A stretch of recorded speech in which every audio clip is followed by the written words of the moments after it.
Hello, everybody. Welcome to day 3 of Maker Faire Miami virtual. We're really excited to kick off the speaker sessions with one of our personal favorites, Jenny Lorenzo. Jenny is a Cuban American actor, writer, and content creator, born and raised in Miami, Florida, of all places, who is known for aggressive work on aggressive comics, We Are Me Too, and is one of the original co-founders of BuzzFeed's Pero Like. She was nominated for a Tecla Award in 2017 for Best Content Creator for Digital Network and won Best Character for our personal favorite character, Abuela. She is also the voice of Lupe on Cartoon Network's Victor and Valentino. Jenny, thank you so much for joining us today. Thank you so much for having me. So, if you all haven't had a chance to see her pre-recorded session, if you go to the agenda page, there's a link to the video. But you don't have to watch it to ask questions today. Basically, this is an Ask Me Anything session where you can ask her about all the things she does to create all this amazing content. So we're going to read off some of the questions that we had submitted to us from fans all over. First question is, let's see. So, you know, a lot of your characters surround the ethos of being a Latin American, right? So how do you use your characters to connect with your audience? What details do you think about in making it like as authentic as possible when you're creating all these different characters? So I grew up watching Que Pasa USA, which to me is one of the most authentic Cuban American shows that has ever graced television. Even though it was a PBS show, meaning it was an educational series, and I didn't know that until I got much older, that it was actually, the show was created to educate Cubanos that were just coming over to Miami and trying to assimilate, and which is pretty neat. But yeah, so watching that show um, really stuck with me over the years because it was so authentic that, you know, once I started creating this type of content, I knew that I had to make it as authentic, especially because I live in Los Angeles now, right? So it's so much easier living in Miami to create that kind of content because you can just go over to anybody's abuela's house or tia's house. But I don't have that here. We're just a bunch of millennials living in apartments that all look the same. And so I've I am literally sitting the room that I'm in right now is actually my office, but it's filled with props and costumes and wigs and bins that are labeled based on, theme. Like I have a little cajita full of trinkets, like little dollar store tchotchkes that, my abuela would have collected, right? And then another bin full of like perfumes and lipsticks that are all something that my abuela used to wear, like jean latte, violetas. Um, and it's because I've done so many videos that have called for those props. A lot of times my mom will ship me things from Miami, so I have Sedano's bags. I have Sedano's grocery bags. I have a bunch of stuff from Valsan. And it's fantastic. Like it's a little wacky, but it works because a lot of people who watch my videos still think I live in Miami, so I must be doing something right. Because I'm just a stickler for set design, so authenticity to me is really, really important. I want people to feel nostalgic when they watch the videos, especially for those who no longer live in Miami or in their communities. And obviously, this content isn't just for people from Miami, and it's not just for Cuban people. You know what I mean? I have a lot of people from all over the world who watch and relate because at the end of the day, we're a lot more alike than we are different. Yeah, definitely.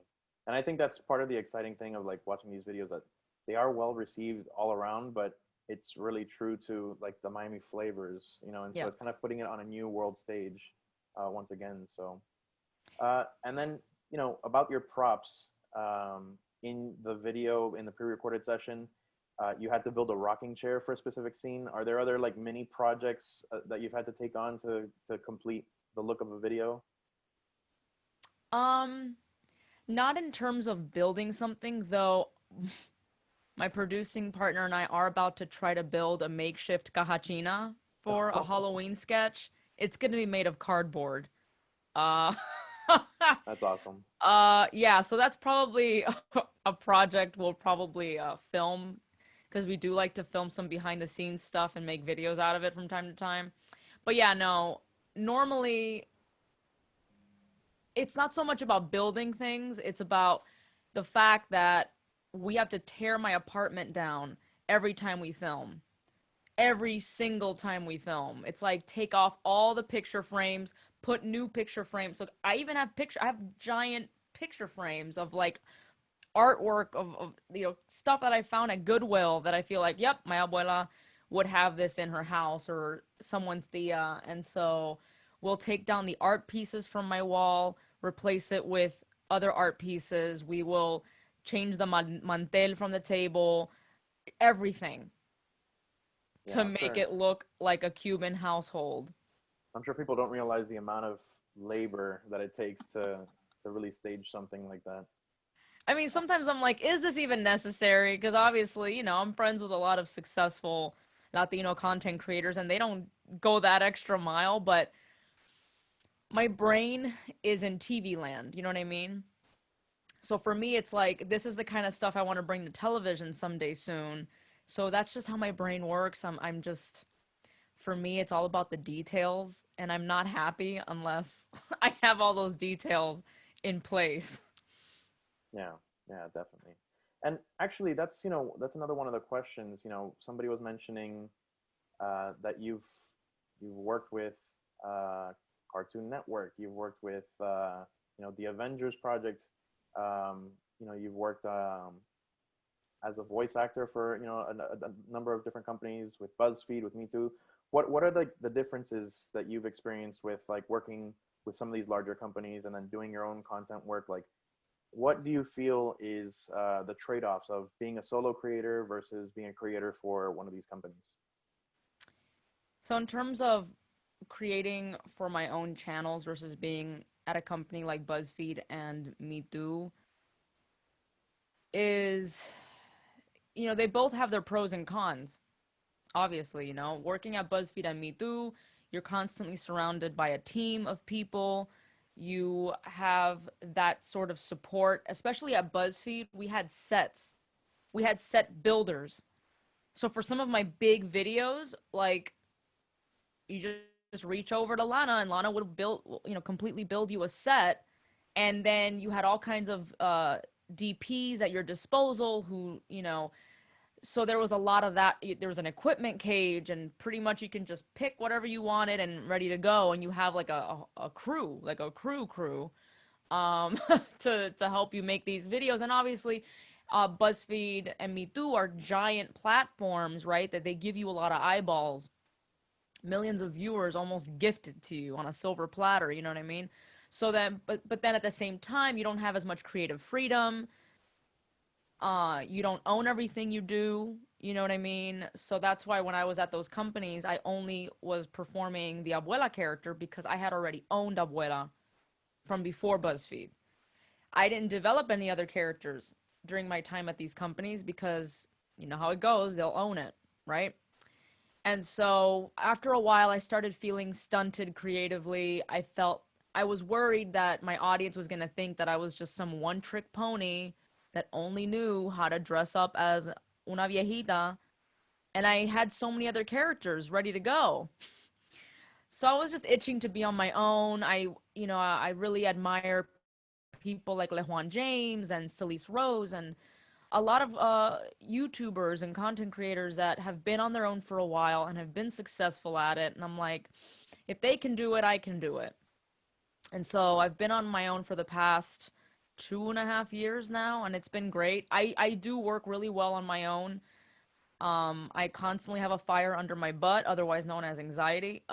So it's I'm pretty disciplined, I think, because that's what it comes down to. A lot of people that I know that want to get into this or are trying to do this, they always struggle with like motivation. And for me, I'm like, oh honey, it's not really motivation, it's discipline.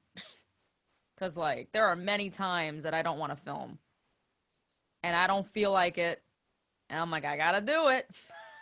So what's your secret sauce there? Like, for the people who are trying to do this on their own, break out into creating content, how do you maintain that discipline? Like, is there something that draws you or inspires you to continue even when it's tough or when you don't want to do it?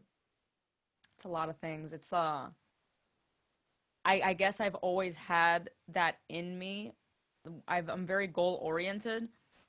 And so when I set a goal for myself, to me, it's killer if I don't reach it.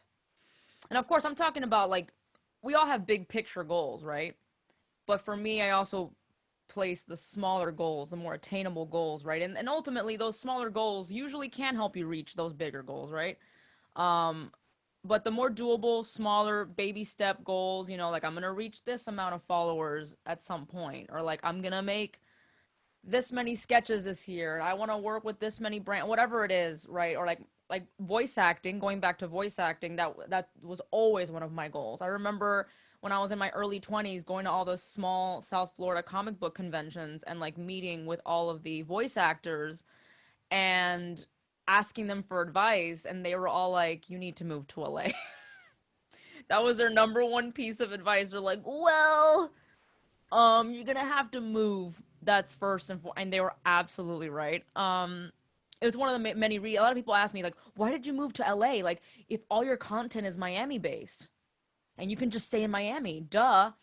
But career wise, I was really sinking in Miami. It was very difficult. Swallowed my spit in a really awkward way. It was really it was really difficult for me. And so my husband and I decided it's time to go. And there really are a lot of opportunities out here. It's not an easy city. You have to hustle. It will eat you alive if you don't hustle.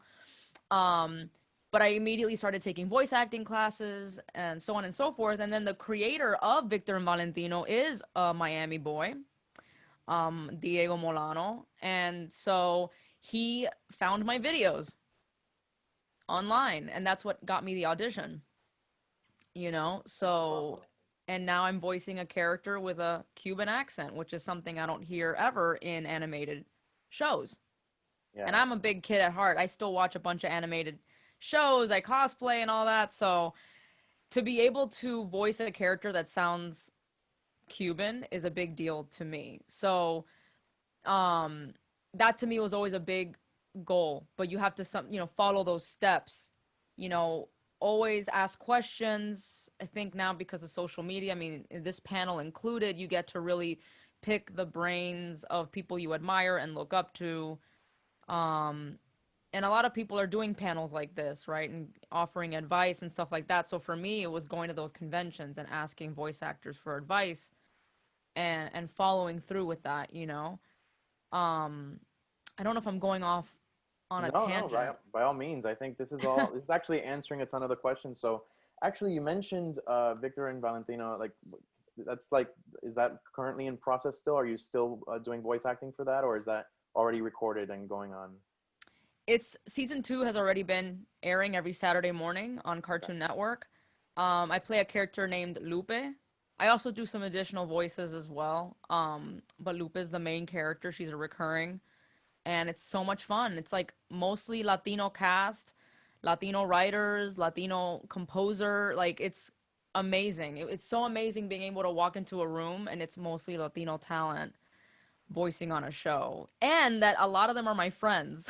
That's Like when I awesome. first walked in, I didn't know who was cast, and I was like, oh, you and you and you, it was really, really cool. It's a really like, for anybody who is tempted to move to Los Angeles to pursue a career in this industry, it is a really awesome, tight-knit community with Latinos. Like, we're all really looking out for each other out here. It's really nice. That's super cool. Yeah. Yeah, and the fact that, like you're saying, there's representation in the cartoon for Latinos, which is great. Yeah. And so, with voice acting, with working with companies like BuzzFeed, and with making your own content, Yeah. what are like the timelines of each of those kinds of endeavors? Like, how long does it take you to make a video on your own versus, when you're working with a company? I feel like It depends. Companies are always changing. Like digital media companies are like the Wild West. Um, they're still trying to figure their stuff out. You know what I mean? When I was, because right now BuzzFeed is very different. Um, and I know that because I have a lot of my friends are still there. But when I was there we had interns, we had fellows, we had so I had to move up the ladder. I started as an intern.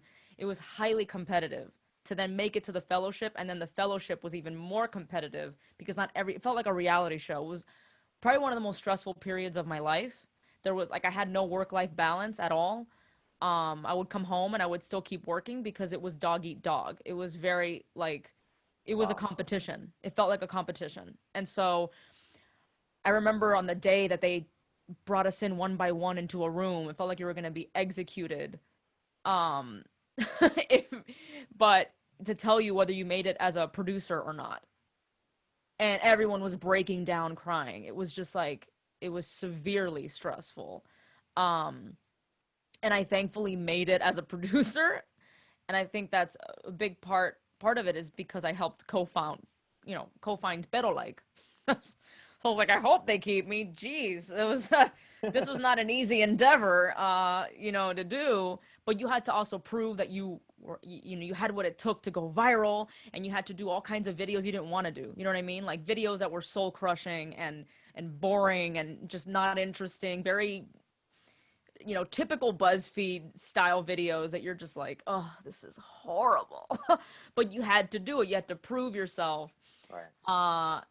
But it was really strict back then. Like you had a quota to meet, and there was a point that our monthly quota was 4 videos a month, and I was producing 9 to 11 videos a month because, Wow. and it's not, look, I can be an overachiever. I always believe that you should be the last person like in the office working your butt off.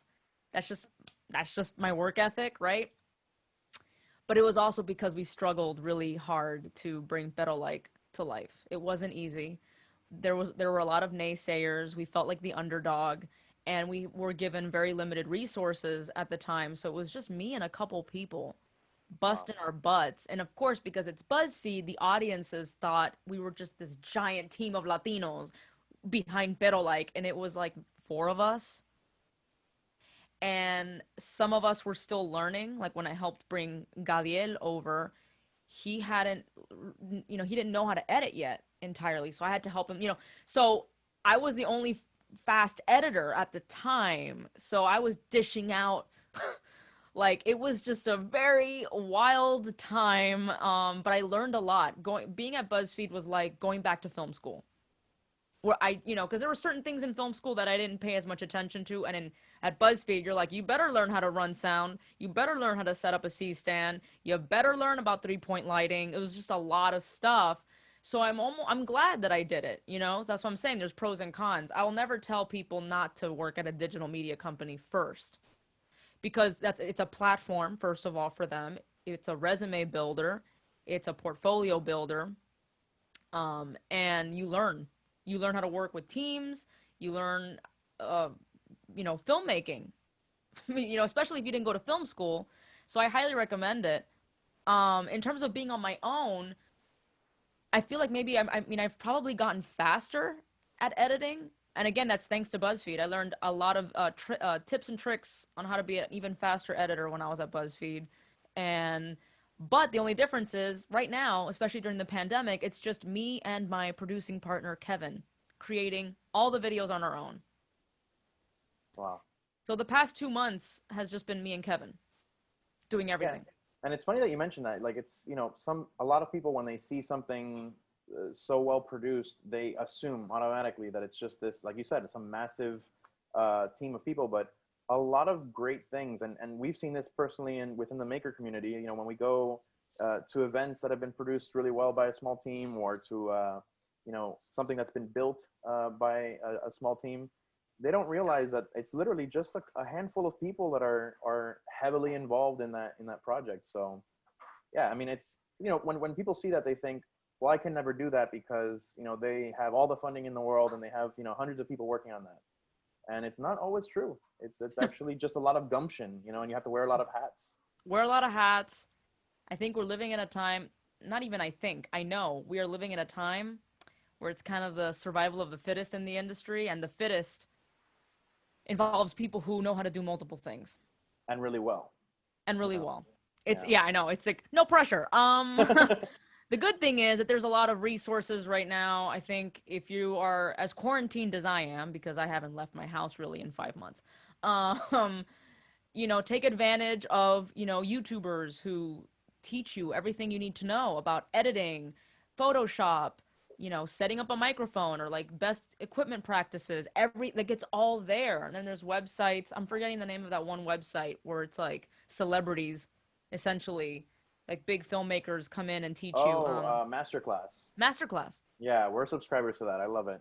Yeah, dude. So it's like it's and then especially now because of the pandemic, if you're an actor, if you're a voice actor and you still live in Miami or in a small town where you don't have access to these big shot teachers, they're teaching right now online, you know what I mean? So a lot of great voice acting teachers, like, and these teachers are actual, working voice actors. uh One of my teachers, Richard Horvitz, he's Invader Zim, which, by the way, I Oh my found out. God, Yes, I know my teacher is Invader Zim, you guys. that is crazy. I know. I'm like every like sometimes I step out of my own body, and when I'm in these classes with actual, people that work in the industry, I'm like, I'm sitting in Invader Zim's house, and he's teaching me things. And he's, by the way, he's half Cuban. Oh my gosh. That I would have never guessed because Horvitz, right? Yeah. He's like, yeah, my mom's from Havana. And he's Wow. such a nice guy. Side note, the voice acting community is very warm and welcoming and humble. Bless them all. Even the biggest voice actors are super sweet. Uh, so bless. Um, but they're all teaching right now virtually through Zoom and Skype or, whatever. So take advantage, save up money if you can. A lot of groundlings, for instance, like big improv schools, Second City, UCB, they're all teaching classes online, improv, sketch writing, character development. Right now I've been taking sketch writing classes with groundlings virtually, and I'm taking pilot writing classes uh, with a company called Writing Pad that's out here in LA. But it's like, the teachers are writers that have written and are still writing on actual TV shows today. Uh, I so love I that you know bring it up because it's like, that's yeah, that's what it is. It's you have to be a lifelong learner. Like no matter how good always. you are in the industry, you always have to be constantly learning new Yes. things and keeping your finger on the pulse. Yeah. Yeah, Um, 100%. with all the trials and tribulations you've gone through and figuring things out, what are some of the core tools and software and hardware that you're using for filming and editing your videos? Yeah, so I know that's always a process, right? Because it's like it takes a while to invest in yourself and to build upon everything. When I first started, like in 2011, my first channel that was Aggressive Comics with my friend Rich, it was just my computer camera, and I didn't have a mic or anything. Now looking back on those videos, I'm like, oof. Like the audio sucked. But it is what it is. I don't want people to be deterred from creating and putting themselves out there because of their lack of equipment. Right. Especially now with the iPhone and Androids and smartphones in general, they have pretty decent built-in mics and cameras. Like the lenses are out of this world. So I think you're more than okay. You stand in front of a window and you got good lighting. Yeah. Then I slowly started to build upon it, and I got myself a DSLR, the Canon Rebel. Back then it was the T2i. Now I think it's a T6. I don't know. I'm a big Canon fan. Some people are Nikon. I'm not really a camera snob. I don't know what, the camera to me is like just basic knowledge. I don't know enough about lenses and cameras. I just learned from my friends who are filmmakers, I mean DPs specifically, and also YouTube tutorials, right? And so now we film the sketches that we've been using, that we've been filming lately. We've been using the Canon 7D, 8D, the 8D. I'm forgetting the lens right now, but I can quickly hop on to the website where I bought it. Prior to the pandemic, we were working with my DP who uses the Canon C100 Mark 1. So those are the cameras, right? So, but at the end of the day, what matters the most is the lens. And I still think sound is more important than the quality of the video. Because you can still shoot something amazing on your iPhone, but if the sound is gaquita, people are going to zone out and not watch your stuff. Yeah, sound is hard. Sound is very hard, but there are definitely cheap options. Rode, RODE, is one of my favorite brands of mics, not only because of the quality, but because they do have cheaper alternatives. There's like a tiny lavalier mic that they make. I think it's like $100 or less, and you can plug it into your phone and have even better sound there, or you can buy like a small Zoom H1, a tiny little recorder. You can get it anywhere, and I think that's like around 100 something. So for like less than like 250, you can get both of those things and have like a little setup. Yeah, right? like decent enough sound to sound like you're, producing at a level of quality that's, a little more production value, right? Yeah. And that's what I would use a lot when it came to like when I did more videos that were straight to camera, more vlog style. When I left Me Too, though, that's when I was like, okay, if I'm gonna keep doing the sketches that I did at these companies, I'm gonna have to basically mimic exactly what I used. So I invested in Sennheiser lavaliers. Because I wanted to use what I was familiar with. So at BuzzFeed and Me Too, we used Sennheiser lavs, and that is what I use now for most of my videos. But there's a lot of different companies. Rode also makes lavalier mics. I bought a boom mic from Rode. I don't use it often, but we used it when we have big ensemble cast. And then in terms of lighting, I think the very first thing anybody should invest in is like daylight softboxes. And they could be fairly cheap. Yeah, daylight softboxes, and then once you want to get fancier, like I have smaller like LED lights, and then I recently invested in 2 quasars. They're these thin tubes, and they really light up a room. And then I also invested, I mean, of course I have a bunch of stands.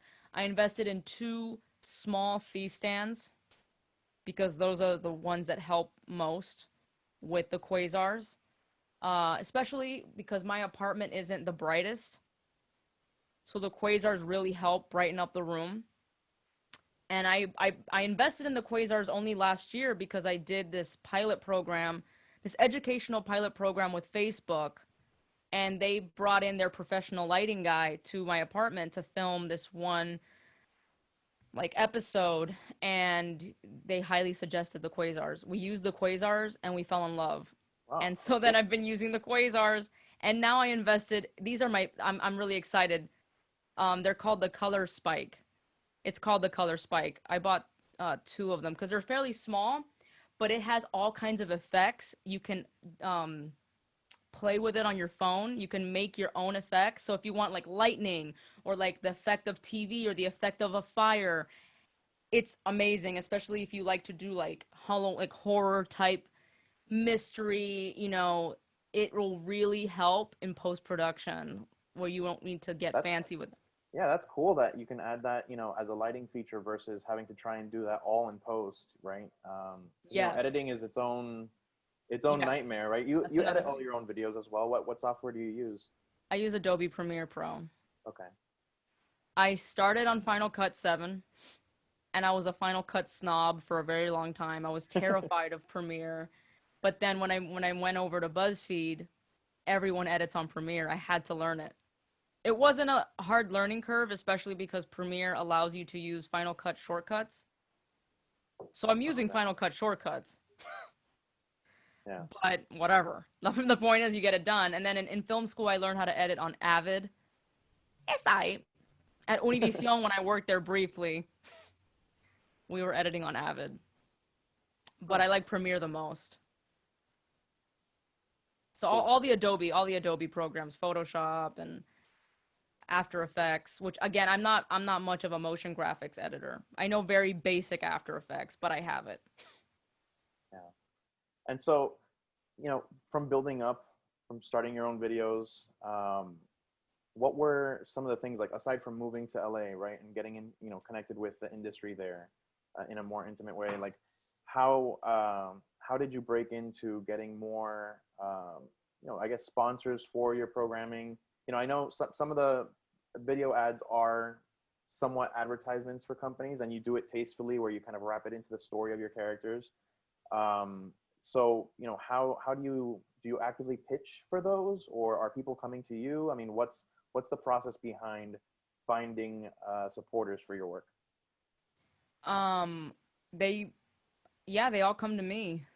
It's been a massive blessing because I was terrified to leave my salary plus benefits job at Me Too back in the day, and I had to take a leap of faith because I saw other people, like I said, seeing LeJuan James do it, seeing other friends of mine, Jay Mendoza and, Mexican Guays doing it. So I said, okay, here we go. I think it's been helpful. While I might not have millions of followers like some other YouTubers, and I know it's more content creators because at this point everyone's on every platform, not just YouTube, but um, I think the reason why I get to work with so many brands, despite the fact that I don't have like millions of followers, is because there's still not that many Latinos in America creating content. And when I say in America, there's a difference. There's Latin American content creators, but then there's Latin American content creators in the US. It's a completely different demographic, different audience, different content. Right. So, um, So it's important to find a niche. it's very important to find a niche. That is definitely very, very true. And also, I'm one of the few women that also does this kind of, it's mostly men in this space. So I'm one of the few Latina comedian content creators in the US who's also family friendly. I got to make that a known thing. If you want to work with more brands as a content creator, you got to be family friendly. I do throw out my carajos every now and then as abuela, but that's fine. No one seems to care. Yeah, somehow Spanish has this, you can say pretty obscene things in Spanish, and it kind of rolls over just because it's part of the culture. No one care, like parents don't care. But if you throw an F-bomb, you're done, you know what I Yeah. mean? So, family friendly, and also the fact that I'm also Caribbean, because that's also a rarity, right? Yeah. Most Latino content creators are typically Mexican. So sometimes brands are looking for like, okay, we want to touch other, regions, which I think again is one of the reasons why LeJuan is also so successful. He, I mean, not only is he hilarious, but he's Dominican, Puerto Rican, and he's family friendly, Yeah. and so I understand why he works with so many brands. So yeah, so they all approach me, and because a lot of times, so there's agencies, and these agencies are the ones that, their clients are the brands, like Snickers, like Denny's, and so the client tells them this is what we're looking for, and then the job of the agency is to go and find those influencers. And there's all these websites that these agencies pay a lot of money for, that like really do a deep dive into our numbers and our it's kind of scary. I'm like, I wonder what I look like to them. But yeah, they probably type like, millennial women, comedy, Latino, and like I'll pop up in these searches. That's one way And is they that do it. something that, actually, we have a couple of questions coming in from the group, and one of them is a little bit related to that. If you have your own marketing efforts, or do you have somebody who's handling, and like, how do you get, you know included in those agency, search lists? And like for somebody who's breaking into this, is it something that you're actively doing, or you have somebody focusing on I wish. I do. I have a talent. I have a manager, and she manages a bunch of, big name content creators as well, and I adore her. Uh, so she helps me keep everything organized, hops on calls for me, negotiates deals, and all that. It's, she's insanely helpful. But when it comes to my own marketing, that's all me. I finally decided this year to hire a graphic designer because a little known fact, I was a graphic design major first when I was too chicken to go for my dreams and be a filmmaker slash actor when I first went to college. And because I like web design. I'm a huge computer nerd. I love graphic design, and I've always been into the arts in every form. So I have a lot of Photoshop knowledge. And so I've been making all of my own graphics all this entire time, which Wow. is part of the marketing, right? Yeah. So I hired a graphic designer, and they are fantastic, and they're helping me a lot with everything from my, new cover art to like my some decks that I'm working on, pitch decks. But in terms of the actual work of marketing myself, it's all me. Wow. So when a new video comes out, it's the work is not over once the video is out. You would think, oh, good, I'm done. No, it's now responding to comments on Instagram, on Twitter, on YouTube, on Facebook, on liking people's comments, responding to some DMs, posting it on Instagram stories, posting it on YouTube community tab. Just, it's this continual machine. It doesn't stop. And Yeah. then, yeah. And then the other question, I'm forgetting. There was another part to that question. Um, well, actually, I didn't ask it, but they said, what social media platform has been the best engagement for you? Facebook, which is odd because not everyone can say that.